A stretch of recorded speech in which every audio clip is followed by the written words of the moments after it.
तर good morning पोट्यो, स्वागत आहे तुमचं आपल्या मिनी ब्लॉगमध्ये. सकाळी सकाळी आपला पेंग्विन आला तिकडून रोहन, आणि रोहनचे लागले भांडणं डिक्केसोबत. तर डिक्केनं काय केलं होतं, रोहनच्या पायावर मारला होता दगड. तर आता रोहन म्हणला की भाई आपल्याला डिक्कीवर केस करायची.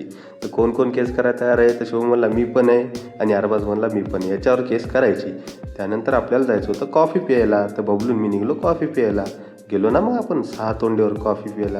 आपण कॉफी पिली आणि तेवढ्यात गेलो आपण रितेशच्या दुकानावर. रितेशच्या दुकानावर गेल्याच्यानंतर रितेशनं आपल्या दुकान दाखवलं आणि रितेश म्हणला कुठल्याही प्रकारचा चष्मा असो, हिंगोलीमध्ये फक्त बालाजी ऑप्टिकल. रितेशला भेटल्याच्या नंतर आपण आलो घरी, कारण की आपल्याला जायचं होतं ग्राउंडला. तेवढ्यात आपण रेडी होऊन पोट्ट्याला भेटलो. पोट्टे भेटल्यानंतर हाय केला. त्यानंतर शिवास म्हणतो जय महाराष्ट्र. तर मग रेडी होऊन आपण निघलो ग्राउंडला दादूसला घेऊन. दादूसन मी निघलो ना बघा ग्राउंडला. इकडे तिकडे पळापळी झाली आमची. त्यानंतर गेल्यानंतर आपण गेलो ग्राउंडला. बघा सर्व पोरं आले होते. ग्राउंड झाल्यानंतर आम्ही बसलो थंडेगार. बबलूची निघली होती पूर्ण हवा. त्यानंतर मम्मीला घ्यायचे होते पाणीपुरी. मग गेलो आपण मार्केटमध्ये पाणीपुरी घ्यायला.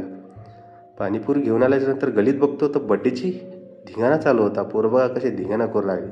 धिंगाणा झाल्यानंतर आपण आलो ना घरी. चला तर मित्रांनो, भेटूया नेक्स्ट ब्लॉगमध्ये.